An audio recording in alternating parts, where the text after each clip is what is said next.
Gembira sekali pagi hari ini kita jumpa lagi dalam persekutuan menikmati pemberitaan firman Tuhan.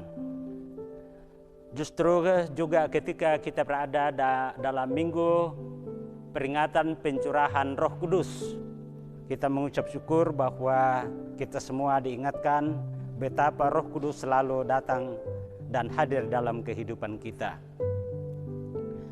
Bacaan kita pagi hari ini, sebelum kita membaca firman Tuhan dan merenungkannya, ada baiknya kita berdoa, mengucap syukur dan memohon bimbingan Roh Kudus di dalam doa. Kami menghadap hadirat-Mu, kami yang di sini dan seluruh jemaat di rumah dan dimanapun mereka berada. Kami mengucap syukur kesempatan ini boleh membaca dan mendengarkan firman-Mu lagi. Selalu kami mohon Roh Kudus menuntun kami dalam membaca dan merenungkan firman itu, supaya firman yang kami baca dapat diresapi, dimengerti dengan baik, untuk kemudian kami aplikasikan, kami praktekkan dalam kehidupan sehari-hari. Dalam nama Tuhan Yesus kami berdoa. Amin. Bacaan kita pagi hari ini diangkat dari kitab Yehezkiel, Nabi Yehezkiel pasal 37 ayat 1 sampai 14. Yehezkiel 37 ayat 1 sampai 14. Demikian bunyinya. Lalu kekuasaan Tuhan meliputi aku, dan Ia membawa aku keluar dengan perantaraan Roh-Nya, dan menempatkan aku di tengah-tengah lembah, dan lembah ini penuh dengan tulang-tulang. Ia membawa aku melihat tulang-tulang itu berkeliling-keliling, dan sungguh amat banyak bertaburan di lembah itu. Lihat, tulang-tulang itu amat kering. Lalu ia berfirman kepadaku, hai anak manusia, dapatkah tulang-tulang ini dihidupkan kembali? Aku menjawab, ya Tuhan Allah, Engkaulah yang mengetahui. Lalu firman-Nya kepadaku, bernubuatlah mengenai tulang-tulang ini, dan katakanlah kepadanya, hai tulang-tulang yang kering, dengarlah firman Tuhan. Beginilah firman Tuhan Allah kepada tulang-tulang ini, aku memberi nafas hidup di dalammu, supaya kamu hidup kembali. Aku akan memberi urat-urat padamu dan menumbuhkan daging padamu. Aku akan menutupi kamu dengan kulit dan memberikan kamu nafas hidup, supaya kamu hidup kembali, dan kamu akan mengetahui bahwa Akulah Tuhan. Lalu aku bernubuat seperti diperintahkan kepadaku, dan segera sesudah aku bernubuat, kedengaranlah suara, sungguh suatu suara berderak-derak, dan tulang-tulang itu bertemu satu sama lain. Sedang aku mengamat-amatinya, lihat, urat-urat ada dan daging tumbuh padanya, kemudian kulit menutupinya, tetapi mereka belum bernapas. Maka firman-Nya kepadaku, bernubuatlah kepada nafas hidup itu. Bernubuatlah hai anak manusia, dan katakanlah kepada nafas hidup itu, beginilah firman Tuhan Allah, hai nafas hidup, datanglah dari keempat penjuru angin, dan berembuslah ke dalam orang-orang yang terbunuh ini, supaya mereka hidup kembali. Lalu aku bernubuat seperti diperintahkannya kepadaku, dan nafas hidup itu masuk di dalam mereka, sehingga mereka hidup kembali. Mereka menjejakkan kakinya, suatu tentara yang sangat besar. Firman-Nya kepadaku, hai anak manusia, tulang-tulang ini adalah seluruh kaum Israel. Sungguh mereka sendiri mengatakan, tulang-tulang kami sudah menjadi kering, dan pengharapan kami sudah lenyap. Kami sudah hilang. Oleh sebab itu, bernubuatlah dan katakanlah kepada mereka, beginilah firman Tuhan Allah, sungguh aku membuka kubur-kubur dan membangkitkan kamu, hai umatku, dari dalamnya, dan aku akan membawa kamu ke tanah Israel.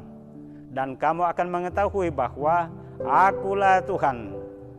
Pada saat aku membuka kubur-kuburmu dan membangkitkan kamu, hai umatku, dari dalamnya, aku akan memberikan rohku ke dalammu, sehingga kamu hidup kembali. Dan aku akan membiarkan kamu tinggal di tanahmu, dan kamu akan mengetahui bahwa aku Tuhan yang mengatakannya dan membuatnya. Demikianlah firman Tuhan. Penekanan dari Nabi Yehezkiel yang kita baca tadi pasal 37 ayat 1 sampai 14 ini ialah tulang-tulang kering yang dihidupkan kembali. Tulang-tulang kering yang dihidupkan kembali. Bapak-bapak, ibu-ibu, saudara-saudara, semua kita yang terkasih dalam kasih Tuhan Yesus Kristus, dapatkah tulang-tulang yang sudah kering, yang sudah bertaburan berserakan, dihidupkan kembali? Bapak, ibu, saudara yang pernah ke objek wisata Keso di Toraja Utara, pasti melihat tulang-tulang kering manusia yang berserakan. Pasti melihat tulang-tulang kering manusia yang berserakan itu tidak mungkin bisa bergerak sendiri, apalagi hidup dan bernafas. Di bacaan kita, Nabi Yehezkiel mengatakan, Allah membawa aku ke suatu lembah dan memperlihatkan kepadaku sebuah penglihatan yang amat mengerikan. Betapa tidak, aku melihat tulang-tulang kering berserakan. Tetapi kemudian Tuhan Allah memperlihatkan juga kepadaku tulang-tulang itu menyatu. Dimulai dengan bahwa tulang itu mendapat urat, kemudian mendapat daging, kemudian mendapat kulit, dan jadilah manusia baru, hidup kembali dan bernafas. Proses itu terjadi karena Tuhan yang pengasih dan penuh kuasa yang memberi nafas kehidupan, maka jadilah makhluk manusia yang baru yang hidup dan bernafas. Saudara-saudara umat Tuhan yang dikasihi Tuhan Yesus Kristus, sesungguhnya tulang-tulang kering yang berserakan itu adalah simbol kehidupan manusia yang menjauh dari Tuhan, dan karena itu hidup dalam kekeringan iman.